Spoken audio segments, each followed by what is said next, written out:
Welcome and thank you for joining us to celebrate the 2020 RTPI Awards for Research Excellence. These awards recognise the best spatial planning research from RTPI members and accredited planning schools. They highlight the implications of academic research for policy and practice, recognise the valuable contribution of planning consultancies, organisations and local authorities to planning research and promote planning research more broadly. I would like to take this opportunity to thank this year's awards sponsors, Routledge Taylor and Francis Group and iDocs Knowledge Exchange. Routledge Taylor and Francis Group are one of the world's leading publishers of scholarly journals, books, e-books, textbooks and reference works. Taylor and Francis are proudly sponsoring this year's Early Career Researcher Award and the Sir Peter Hall Award for Research Excellence. The iDocs Knowledge Exchange is the first port of call for information and knowledge on public and social policy and practice, and has been assisting its members for 40 years to make more informed decisions, improve frontline services, and understand policy. iDocs are proudly sponsoring the Student Award, the Planning Practitioner Award, and the Sir Peter Hall Award for Research Excellence. As always, this year's awards have attracted entries on a wide range of topics. 61 entries were received from 22 universities in England, Scotland, Wales, Ireland, Hong Kong, and South Africa. Although many of the papers were written prior to COVID-19, they shine a light on the important role that planning has to play in the COVID-19 recovery period, both in the UK and overseas. The awards would not be possible without the contributions of our excellent judges, who volunteered their time to review all of the entries in their categories, then come together to discuss their thoughts and agree the winners. With 61 entries across the 4 categories, this was no small task, and I would like to thank all of them. As one of the judges myself, I can tell you that the high quality of entries received this year made the task particularly challenging, but also incredibly rewarding. It was a privilege to read about the interesting and exciting research that is being undertaken, and without doubt, I learned a lot from the process. As in previous years, this awards ceremony forms part of the UK-Ireland Planning Research Conference, which this year is hosted by UCL. Like most events this year, the research conference has been moved to an online format. And over the next 2 days, delegates will have the opportunity to attend online sessions covering a wide range of topics around the theme of good cities, better lives. The title of Sir Peter Hall's 2014 book. Looking at the programme, I have no doubt that this will be a fascinating couple of days with excellent knowledge sharing opportunities for delegates, as is always the case at the Planning Research Conference. In addition to the awards, we're also here this evening to celebrate 21 years of the Planning Theory and Practice Journal, an internationally regarded research journal, providing a focus for the development of theory and practice in spatial planning and encouraging the development of a spatial dimension in other areas of public policy. It is my very great privilege and honour to welcome this evening Patsy Healy, Professor Emeritus in the School of Architecture, Planning and Landscape at Newcastle University. Patsy was, until 2009, Senior Editor of the journal Planning Theory and Practice. A specialist in planning theory and the practice of planning, she has undertaken research on how planning strategies work out in practice and on partnership forms of neighbourhood regeneration experiences. Patsy is a founding fellow and past president of ESOP, the Association of European Schools of Planning.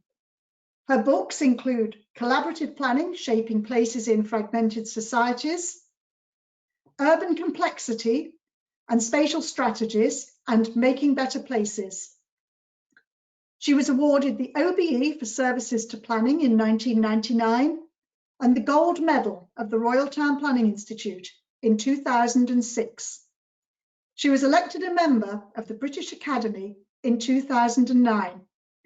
I will now hand you over to Patsy, who has joined us on the line. Hello everybody, and I'm sorry I can't deliver you with a picture. Too complicated for my technology.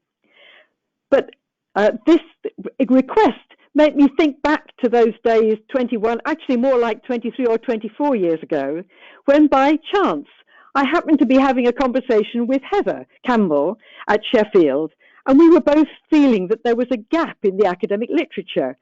We thought what was missing was a good journal with a good social scientific background, which somehow or other both related to planning as a focus on place and also had an understanding of what it takes to actually do planning work. There was a lot of other journals like the Environment and Planning Sequence, but they tended to be more looking at planning rather than looking at how actually you do that work. So we thought that that there was a bit of a gap. I also then, by another good chance, happened not long after to be visiting the RTPI and having a conversation with Robert Upton.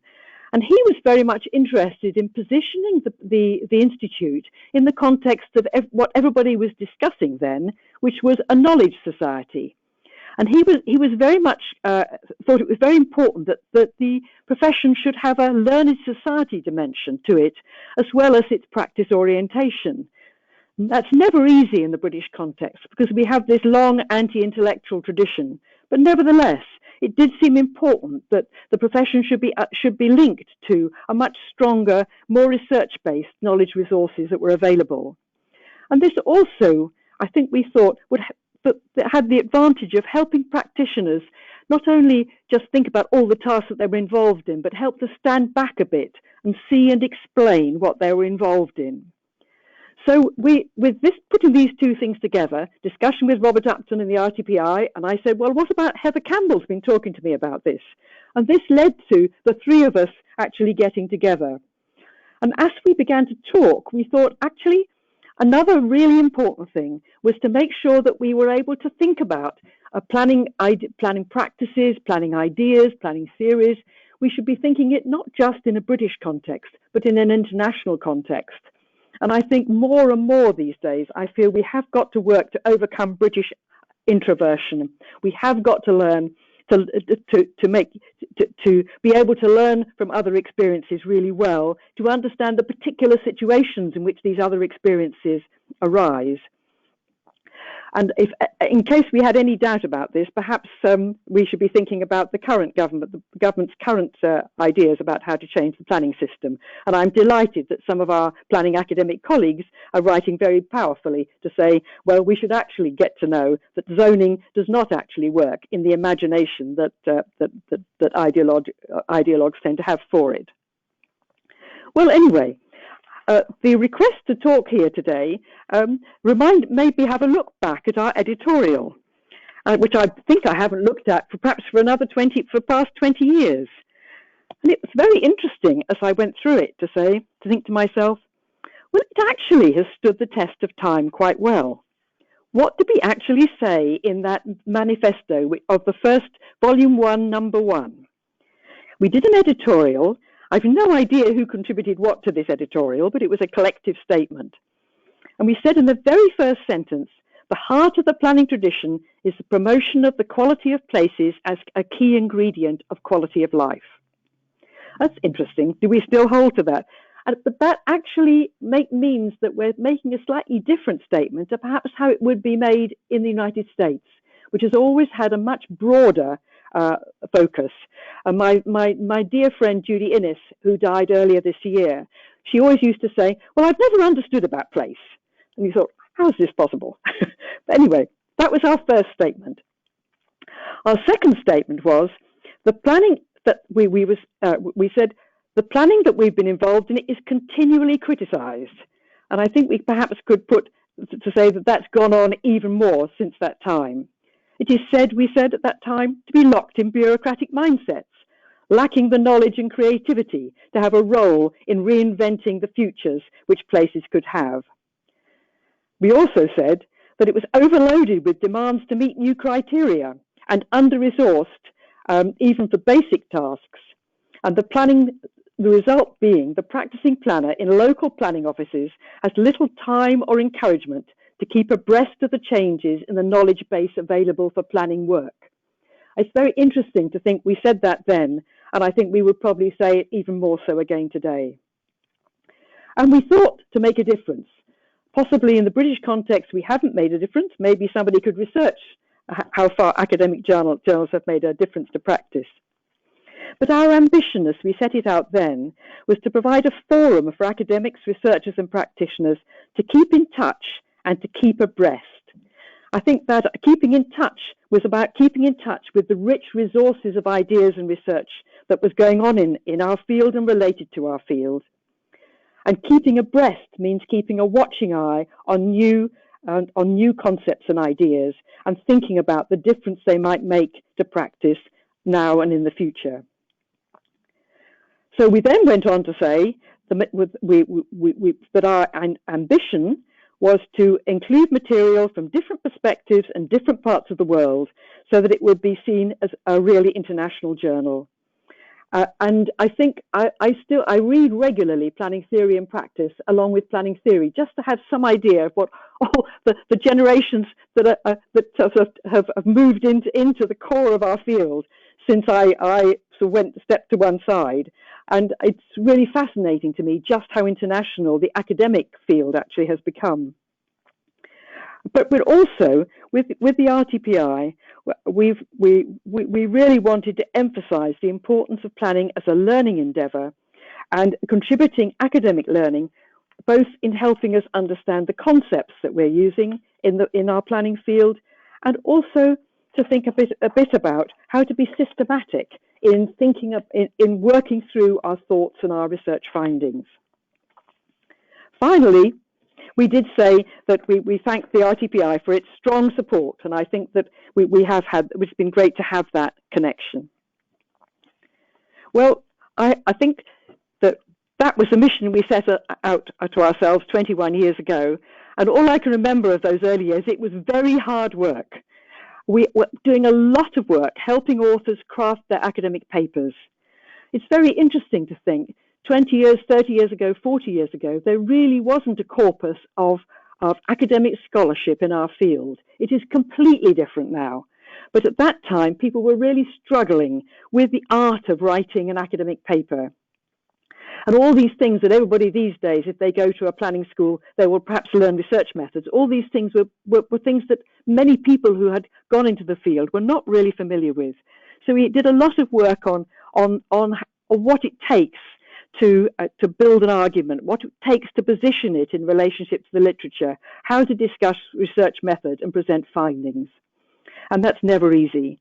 But I think also at the same time, we didn't ever want to squash the kind of insight and imagination that came through in so many papers, even if people didn't know how to express it in the craft of an academic paper. And throughout, we were pushing for quality. Heather will say much more about that, and I can just hear her voice saying, that's what we're after. We're after quality scholarship in our field. And a quality scholarship that continually makes the theory and practice link. And I think we always saw that link as not a linear link. There are still people you encounter who think, find your theory and then practice it. That was never been my understanding, and it was certainly never the understanding of us as an editorial team. The relationship between the two is always interactive, and practice for our thinking is as much an intellectual inspiration as our thinking about concepts. We also thought we also ask authors at the end of their presentation of a conceptual argument or a research findings to ask the so what question. The so what question for us was always, what is the implication of this additional piece of knowledge, this new argument, this new finding? What is the implication for the work that goes on in our field, the conceptual work, the analytical work, the practicing work, the policy development work. So we were always asking that question. And we were also thinking, as we asked it, about whose practices are we thinking about, whose analysis we're thinking about, and for whom does a particular argument have special relevance. So that's how we started off. And as I say, I've been observing how the journal has played out. And I do say I continue to find really interesting papers in the journal. But I think I now hand over to Heather, who will take us, I think, to how it's all evolved and its current relevance. Thank you very much. Thank you so much, Patsy. And as you said, now we just move on a little bit. Sort of lost, there we are. Let me get those slides. And this evening, I am delighted that we're also joined, a bit of a trailer there from Patsy, but we're also joined by Heather Campbell, who's the senior editor of the journal. Until 2018, Heather was Professor of Town and Regional Planning at the University of Sheffield, having worked at the university since 1989. She is now Professor and Director in the School of Community and Regional Planning at the University of British Columbia and Senior Editor of Planning Theory and Practice Journal. And I will now pass over to Heather, who is dialing in from British Columbia, where it is a bank holiday Monday morning. Over to you, Heather.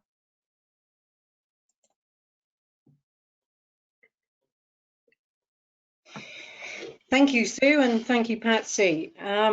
Many of the words Patsy has used in her introduction, I will return to in the things that I want to say, because I think it is a mark of the foresight of Patsy and also Robert Upton on behalf of the Royal Town Planning Institute, that the mission and values of the journal that were laid down 21 years ago and certainly a few years before that continue to be relevant today, perhaps even, I might say, even more relevant today.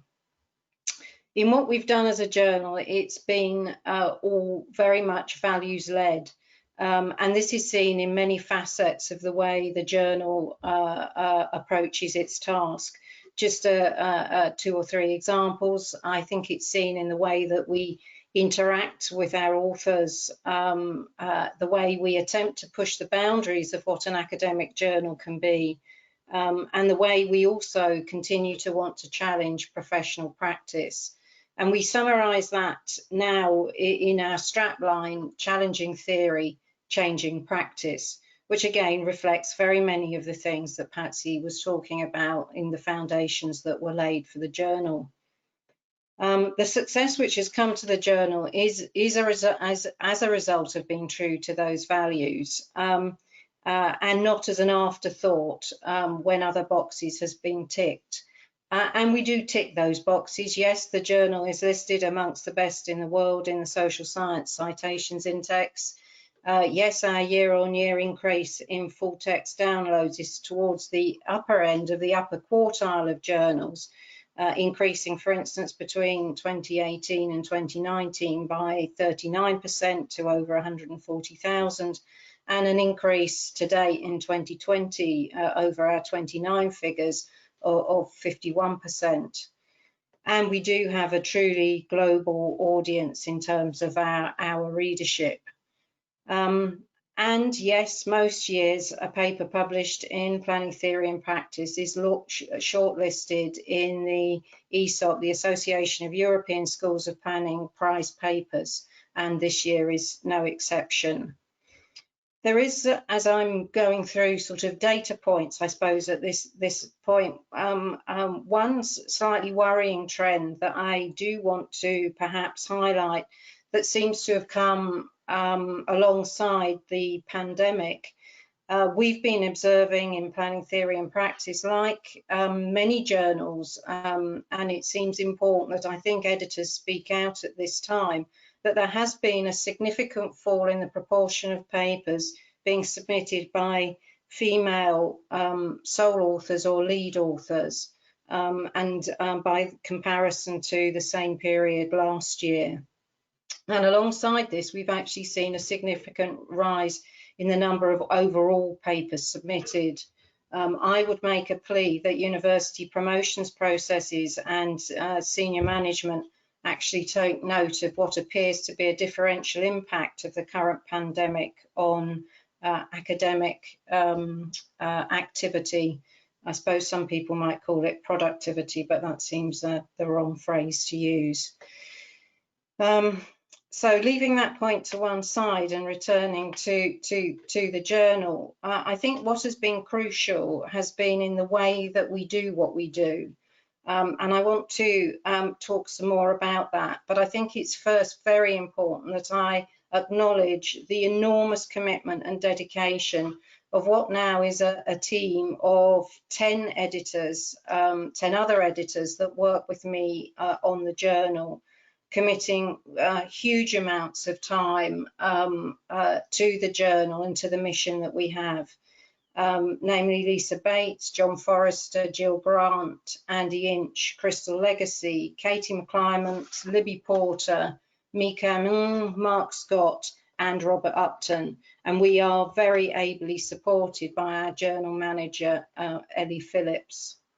And it is their collective work which makes the journal what it is. Success, I always think, is a team-based activity, and that's been very true of the journal, I think, throughout its history. As I said, we are the journal is distinguished, I think, by the way we do what we do, and I think there are three qualities I would like to exemplify, which build from our existing foundations and values into the current context. The first of these is a commitment to pushing the boundaries of what an academic journal can be. When academics are asked why they have to do the research the way they do it and why they have to publish in the way that they publish, they often cite the requirements of journals as a limiting factor.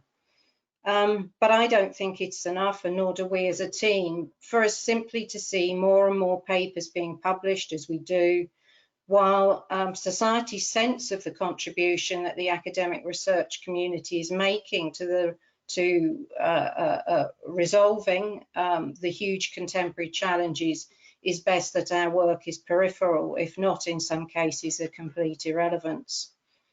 While undoubtedly excellence, as Patsy said, has to be a threshold requirement for publication, what we've done as a journal has been to attempt to push the boundaries of the formats that can be used. And we see this in the interface section, reflections and debates section, and in our editorials. And this connects directly to our second commitment, which has been to work at the interface between theory and practice, neither one dominating, but in working together, and through that process, hopefully pointing the way to new possibilities. Interface, I think, best exemplifies our commitment to working and pushing the boundaries of theory and practice. Through this theme section, we bring together, and have done since our first issue, academics from many disciplines and many parts of the world to engage with practitioners, community members and politicians to work through an issue of key contemporary debate. It is important, I think, we understand that we need many voices if we are to grapple with the enduring challenges that societies and communities face. We have built more recently in a new section, reflections and debates, to be able to publish shorter pieces which can be even more responsive. One of the challenges of publishing papers is a time lag, often of something, at best, something around a year between submission and publication. Reflections and debates enables us to be immediately responsive to issues of the time. We, for instance, published a piece about the implications of the pandemic in May. We were able to respond very quickly. And we have in the next issue, our commitment to experimentation in formats is seen in the interface, which is just about to be published, which presents a photo montage of current international experience of the pandemic. And as we've pushed these boundaries of what a journal can be, we interestingly find often that, well, I can tell you that the analysis of the citations, for instance, of these pieces shows that it is these more innovative forms of writing that even the traditional academic community cites more than traditional papers. There is a telling lesson for us within the academic community around that finding. The third quality I want to highlight builds very much again on comments Patsy made, which is our international reach. We have been avowedly international from our start. There is no national community that has all the answers, and we benefit from having our taken for granted challenged and shaken up. That's true in the UK, and I have to say North America certainly has its fair degree of parochialism. The more that we challenge the way we see the world, the more opportunities to change things and do things differently, but not through sort of reinventing a wheel previously, but building on learning that has happened before will take place. Our international credentials as a journal are seen in our editorial team, the range of countries from which our authors are based, and the world reach of our downloads. It is important, I think, and crucially important that we work to create within planning and beyond a learning community where we listen to experience from elsewhere. I have a few final comments to make to hopefully draw the threads from both what Patsy and myself have been saying, but in so doing, I think we do have to reflect a little on the current situation in which we find ourselves. The pandemic is changing much. The long-term implications are only just now beginning to be hinted at. Clearly, first, the health crisis has to be dealt with. We will see undoubtedly and already hitting a worldwide recession with the potentially difficult implications that will have. But beyond that, we can see the nature of work, the nature of home, the nature of travel are being reinvented in ways that perhaps had already been hinted at, but will move further in the coming years. We will find that trend analyses that have been so much the basis for academic research and professional practice, we're going to find to be of limited value as we think about the future.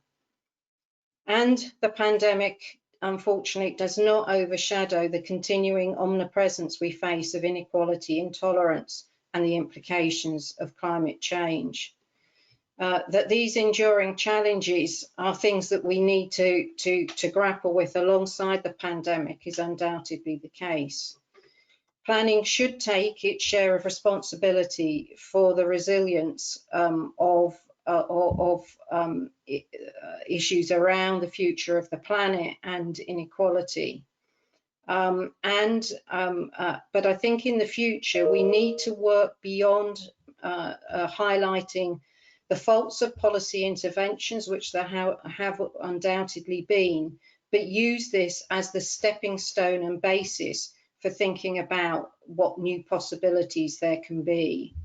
Our communities, I think, are demanding more of us in the way that we do research, and I think in the questions that we ask ourselves and the responsibilities we have to our communities.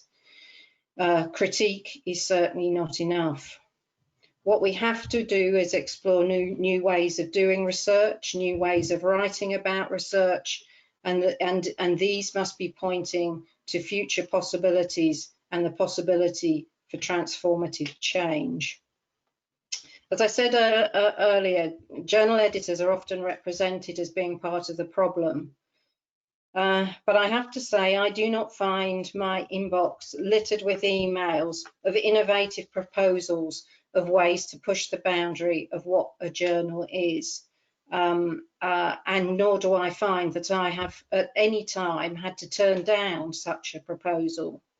So, looking further into the future and the challenges which we must face in relation to the pandemic, and those enduring issues of inequality in the future of the planet.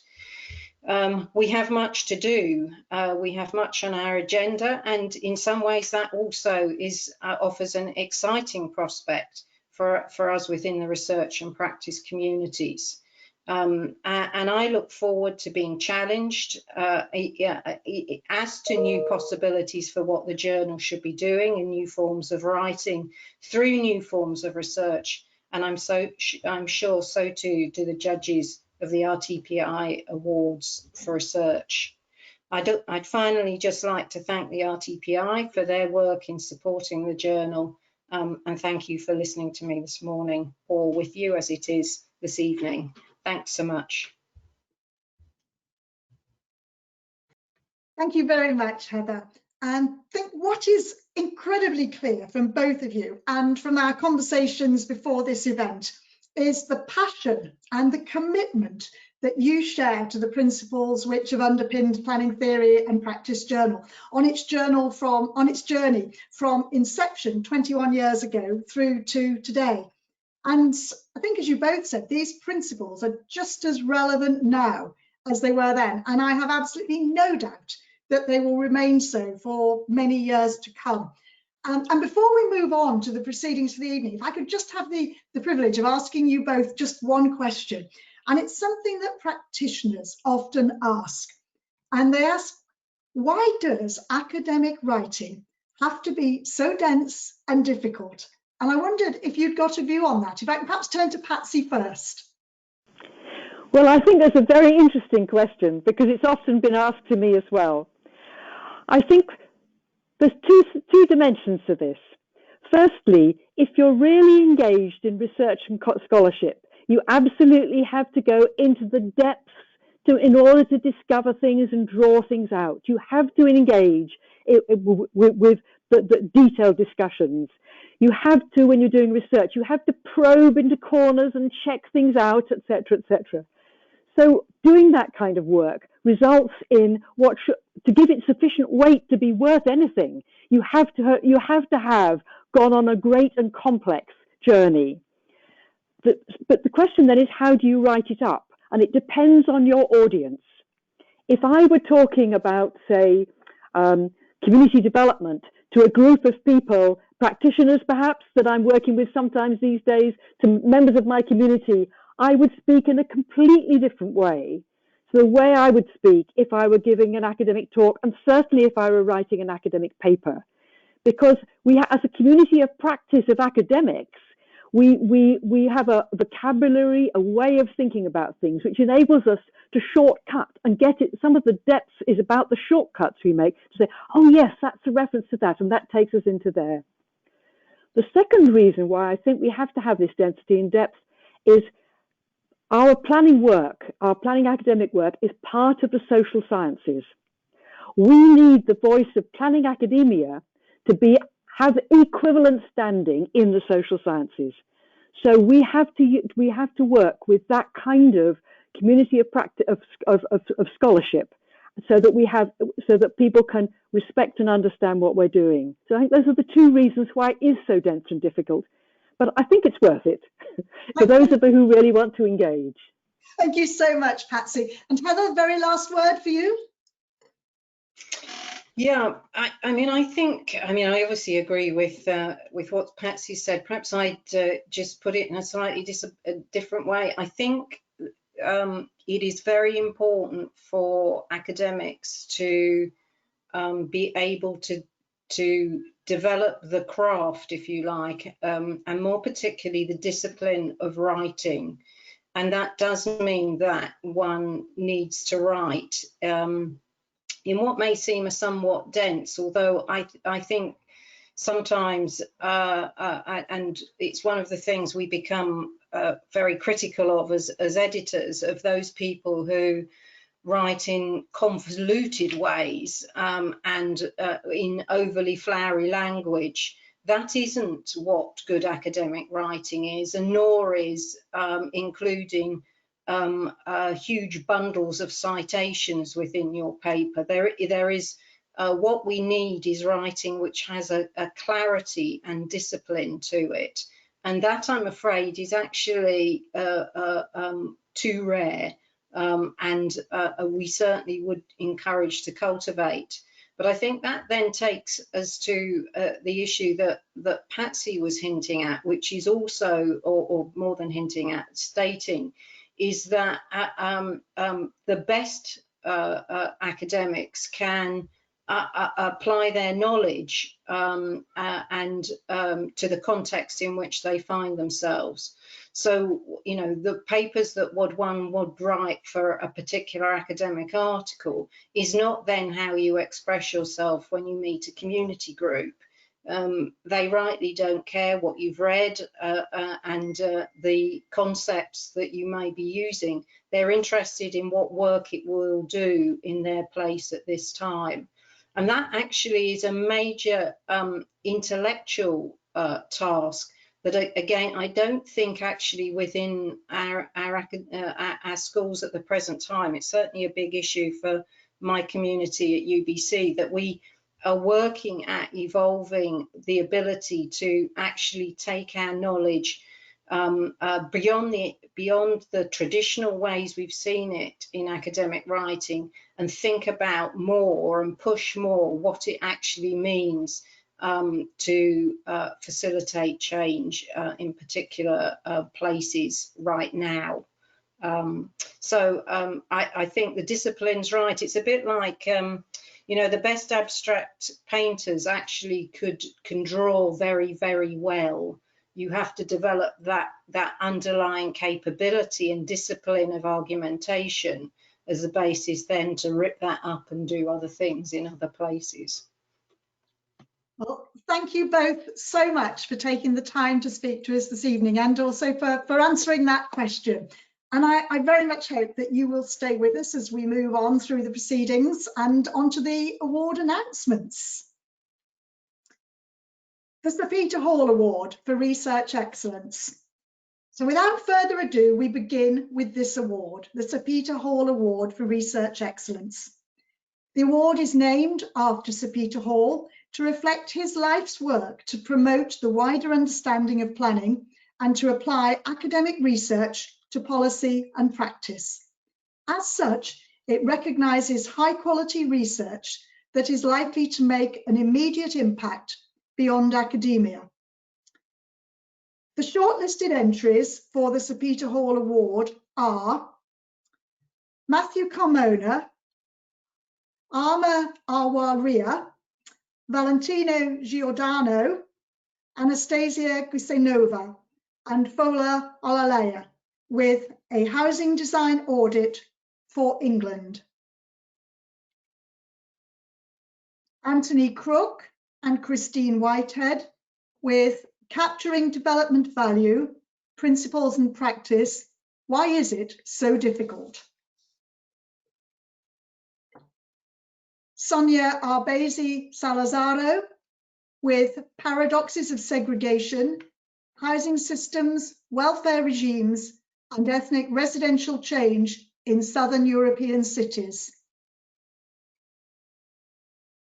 Chinmoy Sarkar, Being Jai Ung, Michael Nee, Sarika Kumari, Sarah Barameister, John Gallagher, and Chris Webster, with Environmental Correlates of Chronic Obstructive Pulmonary Disease in 96,779 participants from the UK Biobank, a cross-sectional observational study.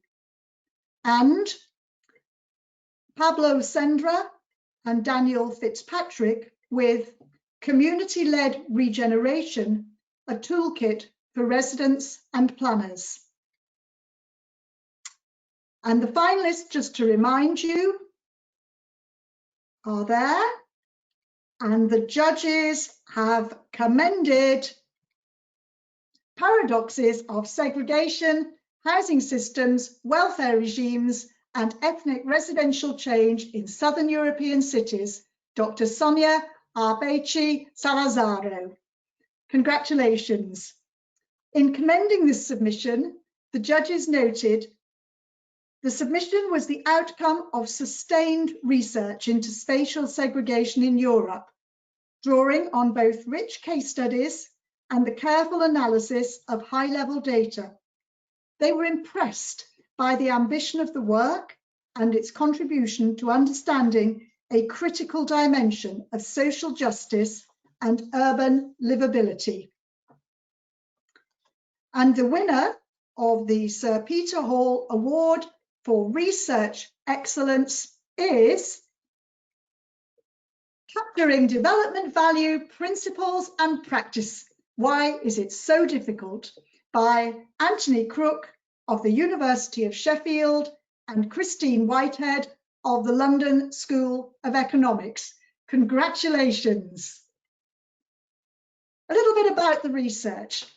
Land prices have risen significantly in England over the last 2 decades, generating debate about how far unearned increments, particularly those arising with planning permission, should be taxed for the public good. Capturing them should be judged by how much is raised, together with 3 welfare criteria: efficiency, equity, and taxation principles. This paper discusses the 2 main UK mechanisms: unhypothecated national taxation and negotiated local contributions for infrastructure and affordable housing, assessing how far they have met these criteria. The paper considers modifications to the current system to better achieve desired outcomes and the case for more fundamental reform. The judges considered this act to be an excellent piece of new and innovative research of critical importance to the contemporary planning debate. Drawing on the English experience, it provides transferable lessons and will no doubt be a key resource for understanding value capture generally and planning-based value capture in particular. Congratulations once again. So moving to the Student Award. This award is aimed at students who are working towards or have recently completed a non-research university degree. It highlights the methodological rigor of the research, as well as the ability to link research and practice. The shortlisted entries for the Student Award are Jacob George with Accommodation Through Deregulation, Understanding the Social Impacts of Office to Residential Permitted Development in Newcastle upon Tyne. Richard Gilbert with Commercial Land Release Justified by Local Authority Employment Aspirations, an Assessment of Effectiveness. And Sidonie Kenwood with Changes to the Planning System in the Light of the Introduction of the Localism Act 2011 and the Impact on Planning for the Supply of Soft sand in a Sub-region of the South East. And for the Student Award, to remind you, the finalists are showing there. And the judges have commended changes to the planning system in the light of the introduction of the Localism Act and the impact on planning for the supply of soft sand in a sub-region of the South East by Sidonie Kenwood of the University of Brighton. Congratulations. The judges commended this piece of work for its innovative contribution to understanding the evolution of strategic planning in England and its implication on the lesser known but critically important area of planning for sustainable mineral supply. And the winner of the Student Award is Accommodation Through Deregulation, Understanding the Social Impacts of Office to Residential Permitted Development in Newcastle upon Tyne by Jacob George. Congratulations, Jacob. A little bit about this research. This research investigates the much debated permitted development right for office to residential conversions, focusing uniquely on its social impacts in a city in Northern England. The dissertation uses 2 case studies, interviews, a questionnaire, and secondary data analysis to understand how widespread the practice of office to office conversion is in Newcastle and how the resulting housing impacts upon the social fabric of its locality. Recommendations are made for improving the rigour of the prior approval process for office conversions and for taking a more regional approach to office to residential permitted development.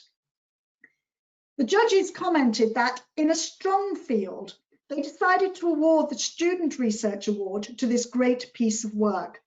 Through evaluating the impacts of the expansion of permitted development rights in the northeast of England, this entry brought a much needed wider geographical scope to this area of research and discussion.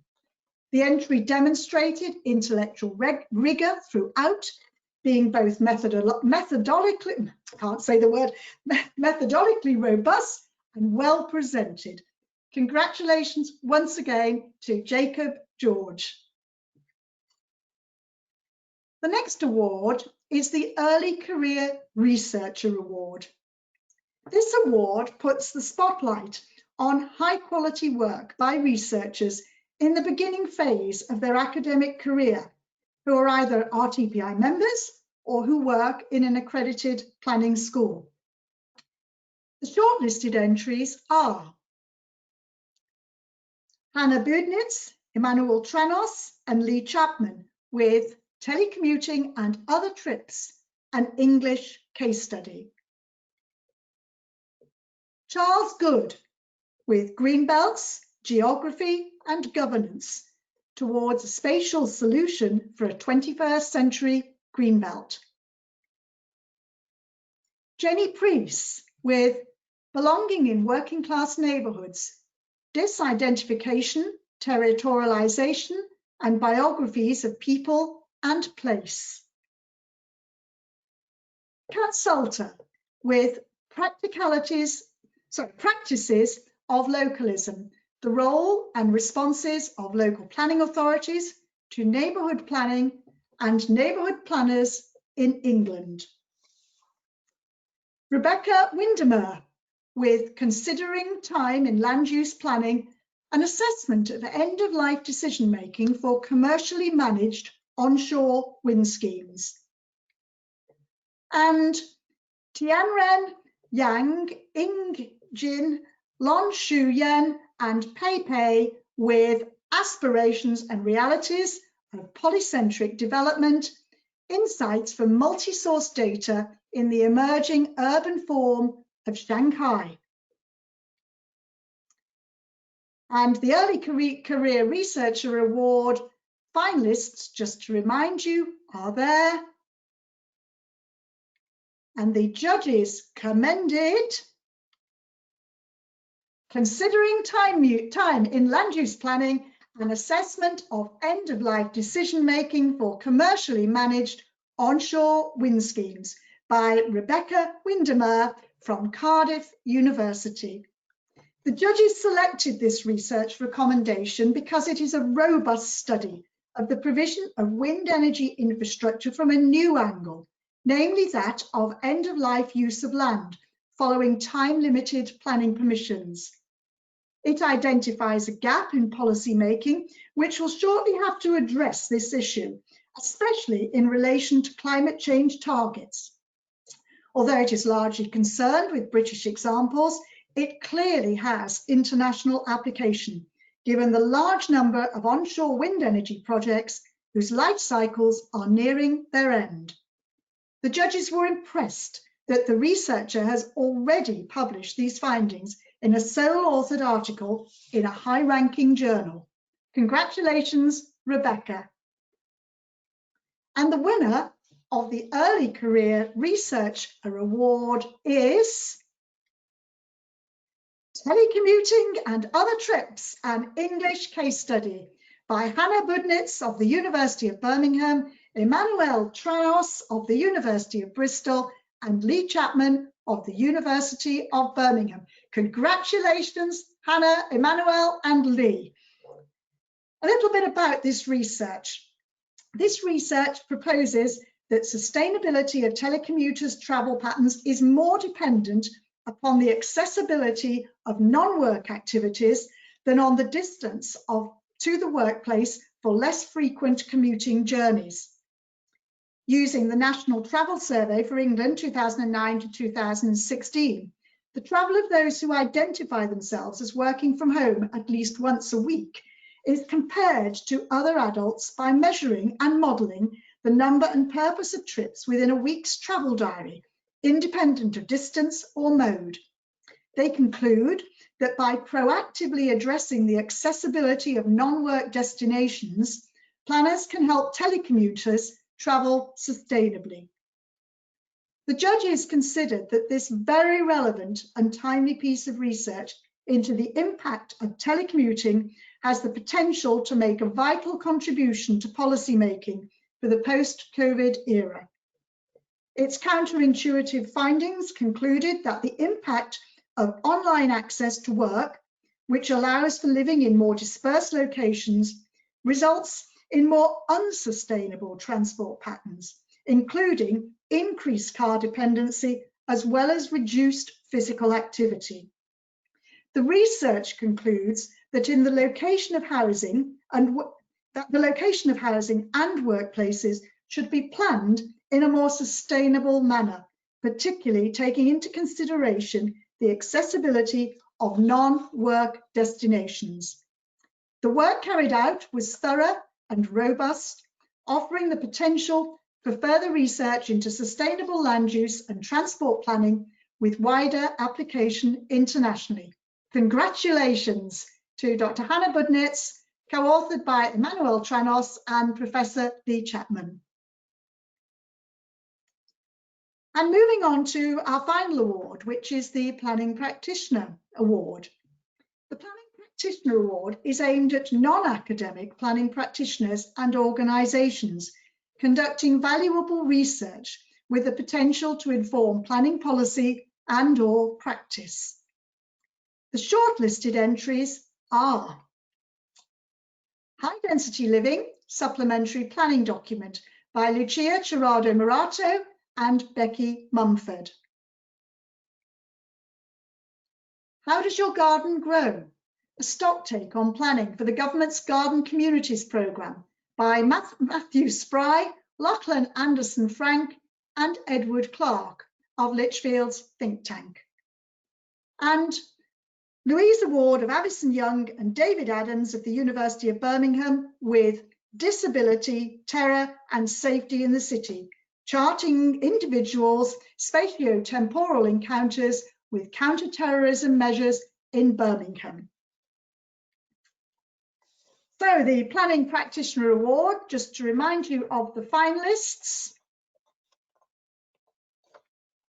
and the judges commended How Does Your Garden Grow? A Stocktake on Planning for the Government's Garden Communities Programme by Matthew Spry, Lachlan Anderson Frank and Edward Clark of Lichfield's think tank. Congratulations to you all.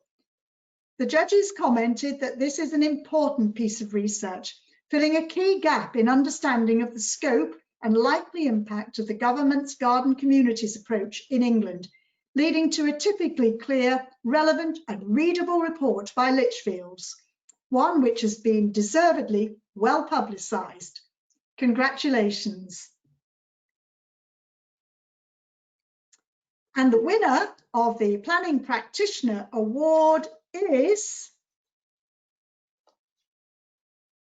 High Density Living Supplementary Planning Document by Lucia Cherado-Morato and Becky Mumford from the Place Shaping Team, London Borough of Tower Hamlets. A little bit about the research. The London Borough of Tower Hamlets has one of the highest housing targets in London, with limited land available for new development, resulting in high density residential development frequently tall buildings. However, at present, there is limited consensus about the implications of increasing density.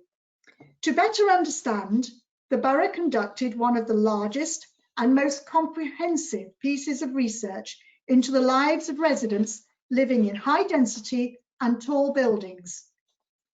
This is used to develop and evidence design guidelines to ensure that future development supports good quality of life for all residents living and working in these buildings. The judges were impressed by the scale of the survey work, clear analysis and resulting evidence base supporting the emerging SPD on high density living, a highly relevant topic in the light of COVID-19. London Borough of Tower Hamlets are praised for identifying the gap in knowledge base, following literature review, and for taking the step of seeking to fill this through their own research into residents' experience of high-rise living. It would be great to see more local planning authorities taking up practical research in this way, a worthy winner in this strong field. Congratulations once again to Lucia and Becky and the place shaping team in the London Borough of Tower Hamlets. So congratulations once again to all of our 2020 winners. Thank you all once again for joining us to celebrate these awards and to celebrate these winners. In this difficult year, the awards for research excellence shine a light on the very best of spatial planning research undertaken by RTPI members and accredited planning schools. Thanks go to everyone who submitted an entry for these awards. If narrowing down the 61 submissions to the shortlisted schemes we have heard about this evening was hard enough, then selecting a winner in each category was a really tough job. Without doubt, the winning entries reflect the very best of the best. And my congratulations to all the winners. We must not forget the judges. As I mentioned at the start, you took on an amazing task and did so with great diligence. Without the time that you gave to read, reflect and discuss every submission, quite simply, we wouldn't be here today. Many thanks once again. And can I also once again thank this year's awards sponsors, Radcliffe Taylor and Francis Group and iDocs Knowledge Exchange. Your support is so very much appreciated. And finally, a special thank you to Patsy Healy and Heather Campbell for their contributions to this very memorable evening, during which we have also celebrated 21 years of Planning Theory and Practice Journal. May it go from strength to strength. My thanks to everyone who has been involved in putting together these awards and the awards ceremonies. Thank you all. And to everyone, have a good evening and join us again next year for 2021 RTPI Awards for Research Excellence. Good evening.